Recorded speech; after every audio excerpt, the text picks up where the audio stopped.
If we are to understand the meaning of Karbala, we need to take it out of an Iraqi context, out of a Shia context, out of a Muslim context, and to see it as a piece profoundly of human drama.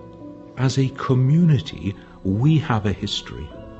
We didn't just start with our own generation, and we can look back into how other human beings lived the human project. We can take examples from them. We can also take warnings from them. These are the circumstances that led these people to do these terrible things. This is the person who in this situation responded in this wonderful and noble way. I as a Christian would also want to take my own lessons in remembering the events of Karbala.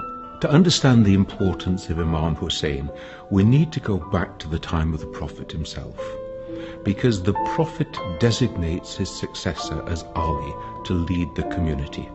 And so we start to establish a principle of God deciding who should be the leader of the community.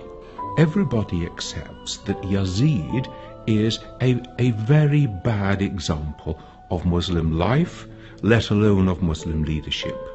He openly disobeyed the commands of God. He openly disobeyed the Sharia. It's a crisis of leadership and a crisis of deciding how are you going to respond when injustice and tyranny is facing you.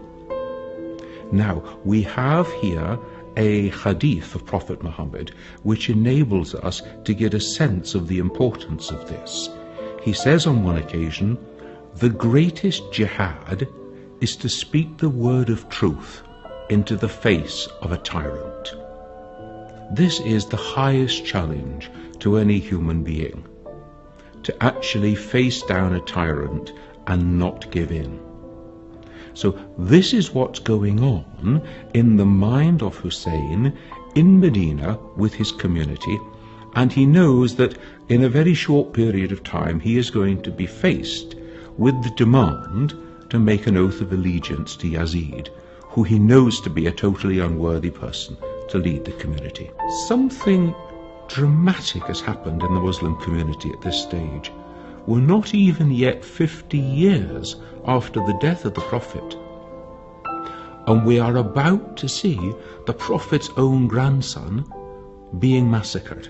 The night before the battle, Imam Hussein gathers together his people and says to them, look, tomorrow we're going to be attacked.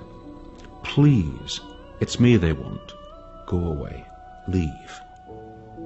And they respond, we won't go. We will stay. We will die with you. And now we see another huge human dimension of the question. What do you do if you are the supporter of an upright, honest, just person who is facing injustice?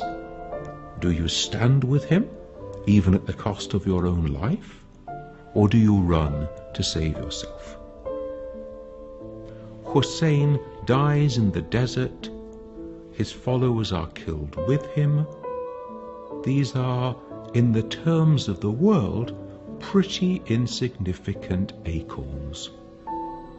And yet it reminds us that God's acorns grow into mighty oak trees.